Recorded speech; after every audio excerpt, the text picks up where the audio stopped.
সেনাবাহিনীর কর্মকর্তাদের বাংলাদেশের পরিস্থিতি বিশ্লেষণের আহ্বান জানিয়েছেন ভারতের কেন্দ্রীয় প্রতিরক্ষা মন্ত্রী রাজনাথ সিং। এছাড়া রাশিয়া, ইউক্রেন ও হামাস ইসরায়েল যুদ্ধ থেকেও তাদের শিক্ষা নিতে বলেছেন তিনি। ৫ সেপ্টেম্বর বৃহস্পতিবার লখনৌতে জয়েন্ট কমান্ডার কনফারেন্সের শেষ দিনে এমন বক্তব্য দেন রাজনাথ সিং। সাবেক সেনাপ্রধান আইকিবি তার ওটা তো ফেসবুকে দেখলাম। উনি যে জিনিসটা বলছেন যে ওই যে রাজনাথ যে কথা বলছেন যে ভারতের আর কি, ওর পরিপ্রেক্ষিতে উনি লিখছেন যে আসসালামু আলাইকুম রহমতুল্লাহি ওয়া বারাকাতুহু। দর্শক শ্রোতা, অন্তর্বর্তী সরকার শপথ গ্রহণের পর থেকেই ভারত রয়েছে কঠিন বিপদে। কারণ এতদিন তারা বাংলাদেশের মাধ্যমে যেই সুযোগ সুবিধাগুলো পেত, এই সিজন আসলে ইলিশ মাছ সহ তাদের দেশের যে পচা জিনিসগুলো রয়েছে যেগুলো বাংলাদেশে তারা রফতানি করতো সেগুলো এখন করতে পারছে না, যার কারণে চরম বিপদে রয়েছে তারা। এবং বিজিবির মাধ্যমে যে সুবিধা এতদিন তারা পেয়েছে সেটাও এখন পাচ্ছে না। বিজিবি এখন তাদেরকে হুঙ্কার দিচ্ছে। ভারতের সাথে বাংলাদেশের একমাত্র বড়াইবাড়ি যুদ্ধেও বিজয় লাভ করেছিল বাংলাদেশ, যার কারণে নতুন করে যদি যুদ্ধ লাগে সেক্ষেত্রে ভারতে একটা চাপই থাকবে। যার কারণে ভারতের বাহিনীকে এবার ভারতীয় স্বরাষ্ট্রমন্ত্রী বলেছেন যুদ্ধের জন্য প্রস্তুত থাকতে। তাহলে কি বাংলাদেশের সাথে যুদ্ধ লেগে যেতে পারে? এ বিষয় নিয়ে কি বলছে বাংলাদেশের স্বরাষ্ট্র মন্ত্রণালয়? দর্শক, সম্পূর্ণ ভিডিও সহকারে আজকে দেখাবো।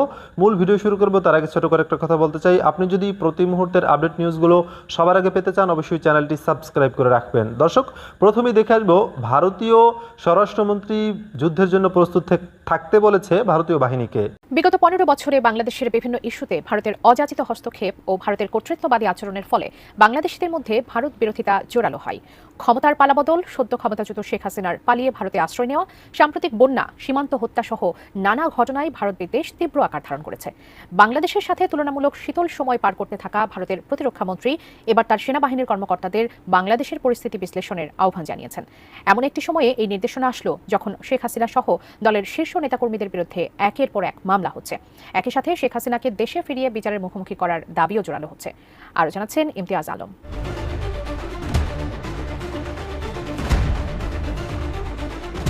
সেনাবাহিনীর কর্মকর্তাদের বাংলাদেশের পরিস্থিতি বিশ্লেষণের আহ্বান জানিয়েছেন ভারতের কেন্দ্রীয় প্রতিরক্ষা মন্ত্রী রাজনাথ সিং। এছাড়া রাশিয়া, ইউক্রেন ও হামাস ইসরায়েল যুদ্ধ থেকেও তাদের শিক্ষা নিতে বলেছেন তিনি। ৫ সেপ্টেম্বর বৃহস্পতিবার লখনৌতে জয়েন্ট কমান্ডার কনফারেন্সের শেষ দিনে এমন বক্তব্য দেন রাজনাথ সিং। ভারতীয় প্রতিরক্ষা মন্ত্রণালয় এক বিবৃতিতে জানিয়েছে, রাজনাথ প্রতিরক্ষা মন্ত্রী সেনাবাহিনীর কর্মকর্তাদের বলেছেন, এসব ঘটনা বিশ্লেষণ করুন, ভবিষ্যতে ভারত কী ধরনের সমস্যায় পড়তে পারে সেটি নিরূপণের চেষ্টা করুন এবং অপ্রত্যাশিত যে কোনো কিছুর মোকাবেলায় প্রস্তুত থাকুন।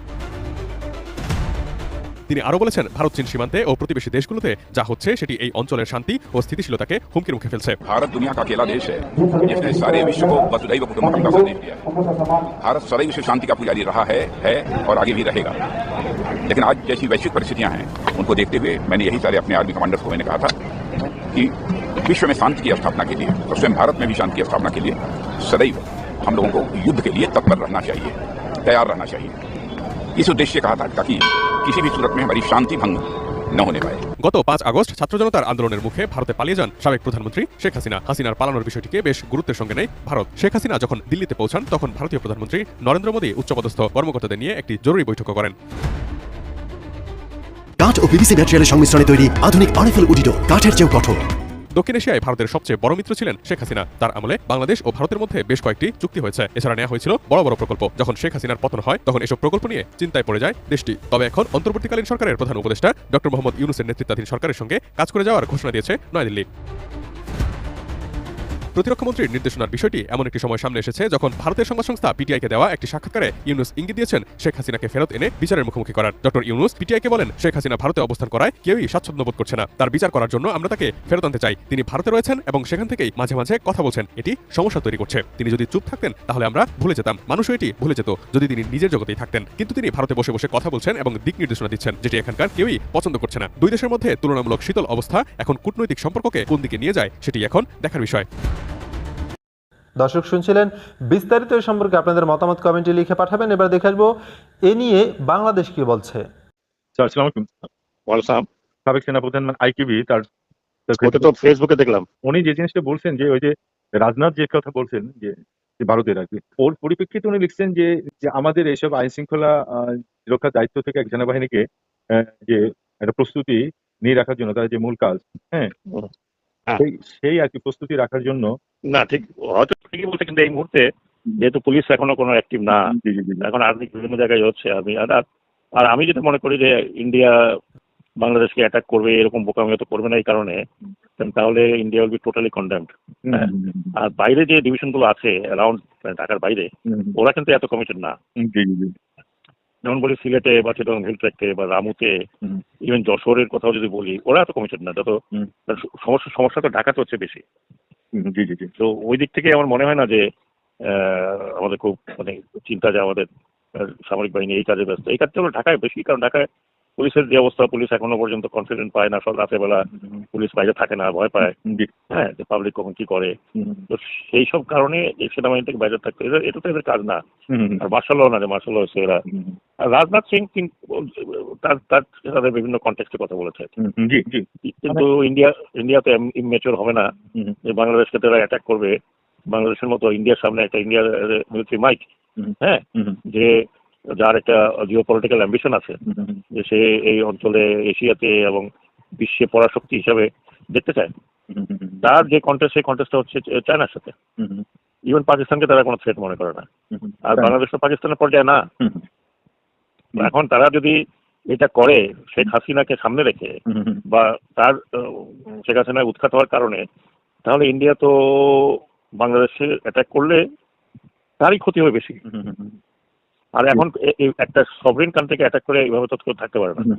হ্যাঁ, সে আমার যেটা মনে হয়, সে তার মানে সৈন্যবাহিনীদেরকে বলছে যে অ্যালার্ট থাকার জন্য, সাথে বাংলাদেশের পরিস্থিতি, ওই সাথে আবার ওইদিকে যে ইউরোপের যুদ্ধটা হচ্ছে, রাশিয়া, সবকিছু মিলিয়ে বলছে কথাটা। হ্যাঁ, আমাদের প্রস্তুতি তো ডেফিনেটলি থাকার কথা, থাকা উচিত বর্ডারে যদি ইয়ে করে, কিন্তু অবশ্যই থাকা উচিত। কিন্তু আমি কিন্তু, যেহেতু আমি উপমহাদেশের রাজনীতি এবং উপমহাদেশের political mode, Jio political issue নিয়ে তো একটু কাজ টাজ করেছি, I don't think India will do this stupidity. হ্যাঁ, হতে পারে ওই যে বর্ডারে বিএসএফ এর অ্যাক্টিভিটি বাড়তে পারে, কিন্তু গোলাগুলি বিএসএফ এর সাথে বিজিবির হতে পারে, ওটা হতে পারে।